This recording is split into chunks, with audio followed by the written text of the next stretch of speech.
Hi guys, welcome back to another episode of Listography. Today we're going to be talking about a band from the 70s called the Electric Light Orchestra, or sometimes better known as ELO, a rock group that decided to incorporate a lot of elements of classical music, even employing a little mini chamber orchestra, if you will, as part of the band, with a variety of string players. Early in their career, they were a bit of like a progressive pop rock band, but as time went on, they became a little less proggy, a little more Beatle-esque, still incorporating strings and elements of classical music, but in a different way than they did early in their career. At the helm of all of this was Jeff Lynne, an amazing singer-songwriter, producer.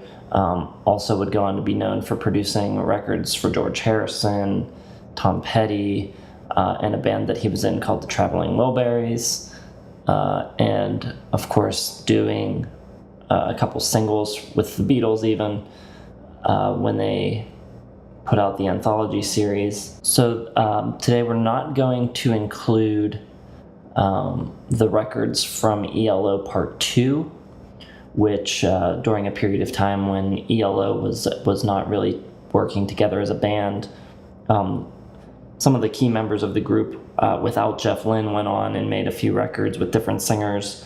They called the group ELO Part 2. In my mind, there's really no ELO without Jeff Lynne, so I won't be including those. I'm also not including the Xanadu soundtrack, which some people will include.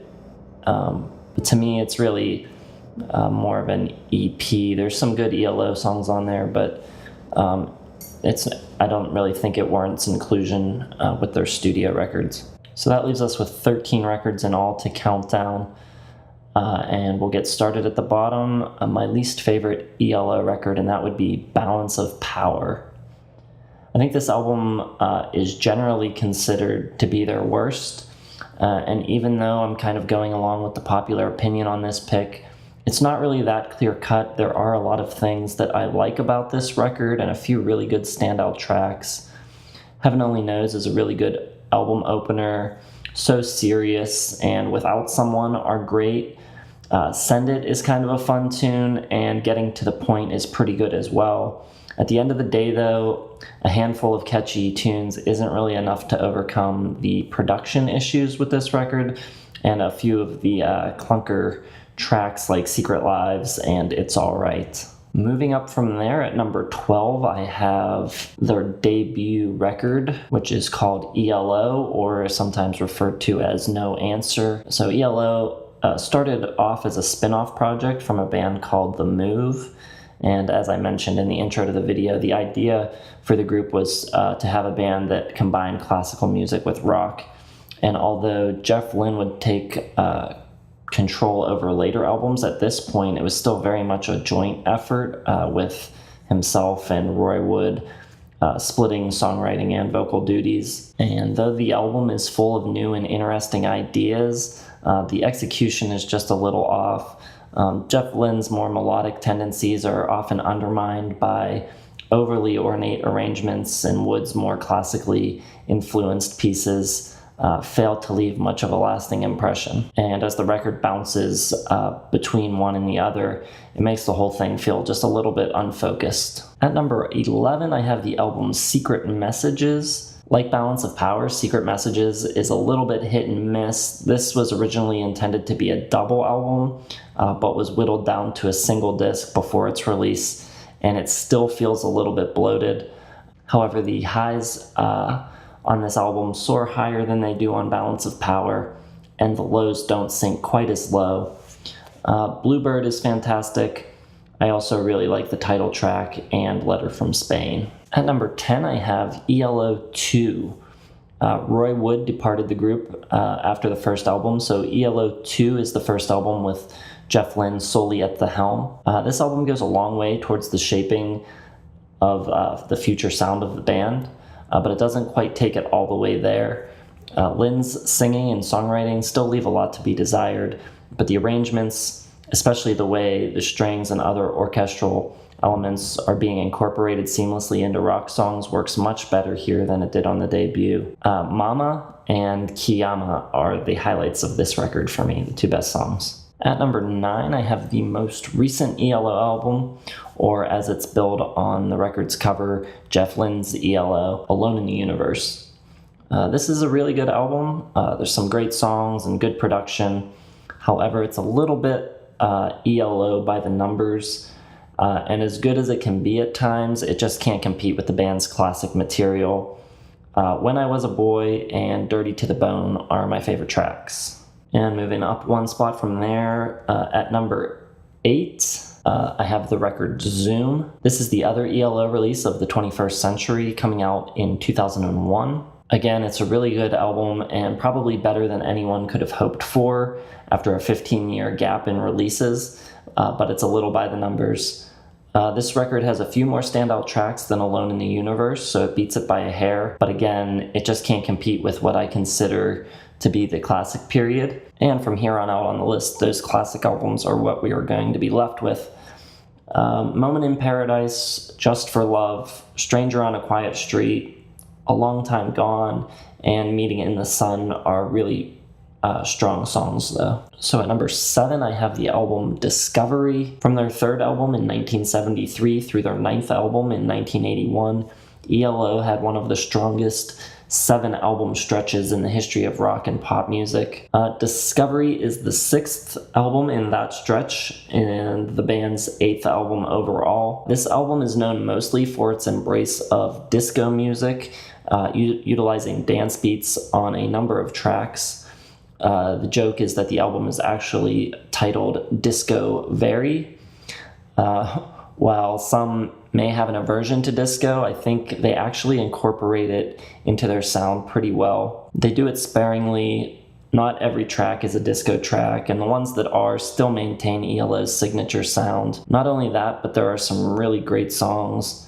Need Her Love, Last Train to London, Midnight Blue, and Shine a Little Love are all great, and Diary of Horace Wimp is one of the band's all-time best.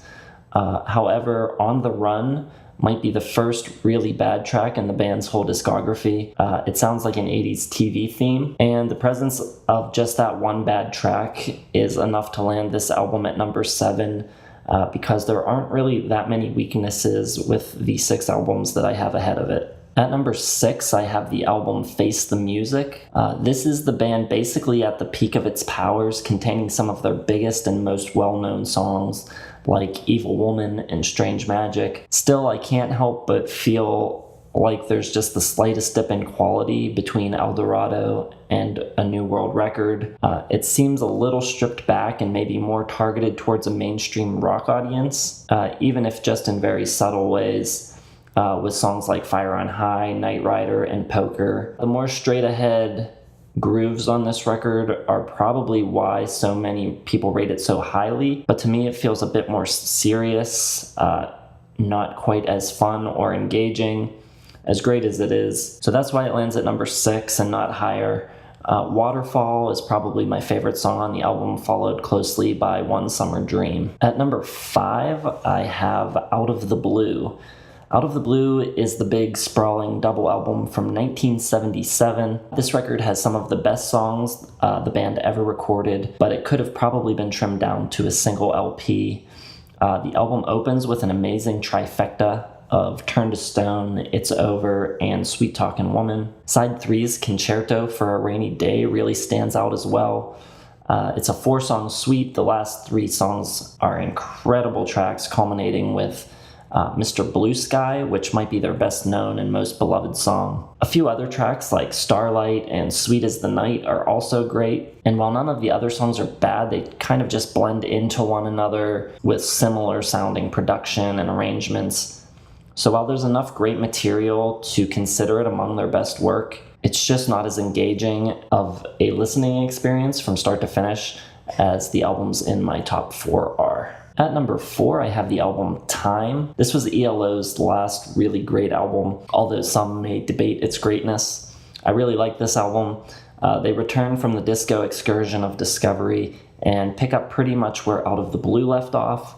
I like pretty much every single song on this record, and there's a vague concept holding everything together, which I love, kind of harkening back to their proggier efforts such as Eldorado, even though this is very much a pop record. Songs like Lights Go Down and Hold On Tight introduce a slight variation to Lynne's production technique that he would use going forward on albums like George Harrison's Cloud 9 and Tom Petty's Full Moon Fever. All in all, it's a great return to form while simultaneously moving the band's sound in some new directions. At number 3, I have On the Third Day. This is the first album where Jeff Lynne's singing and songwriting catch up to his ambitions and his abilities as an arranger and producer. All of the promise that they showed on their first 2 albums come into focus on this record, and boy is it fantastic. This is a band finding its sound and a great songwriter finding his voice. This is also one of their more lively sets with rocking tunes like Ma Ma Ma Belle,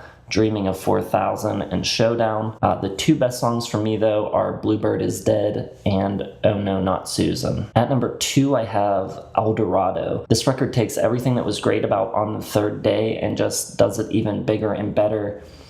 They brought in a full 30-piece orchestra for the recording of this album, and it just gives the whole thing a sweeping cinematic feel. The songs are classics, and everything just flows together and works so well as one piece. Eldorado is really just a great example of a record that works as a unified listening experience. I don't really even feel like it's necessary to list favorite tracks because the whole thing is so darn good. But at number 1, I have A New World Record. While Eldorado felt like a concept album and seemed as though it was meant to be consumed as a whole piece in one sitting, A New World Record feels more like a collection of mini pop symphonies, songs that work as well on their own as they do as part of a whole, each one a perfect slice of orchestral pop. A New World Record is one of the most immaculately produced records of all time, with 9 of the best pop gems of the 70s at its core. For me, this is the crowning achievement of ELO's catalog and Jeff Lynne's greatest masterpiece. And that's saying something for a guy who went on to produce George Harrison, Tom Petty, and the Beatles. For me, none of those records top A New World Record. And that's why it's my favorite ELO record. So that does it for this episode of Listography. If you like the video, please hit like, subscribe as well, or hit the bell to get notifications. But most importantly, I'd love to hear from you. Comment down below. Tell me what your favorite ELO albums are, and also maybe tell me what other episodes you'd like to see me do. And thanks for watching.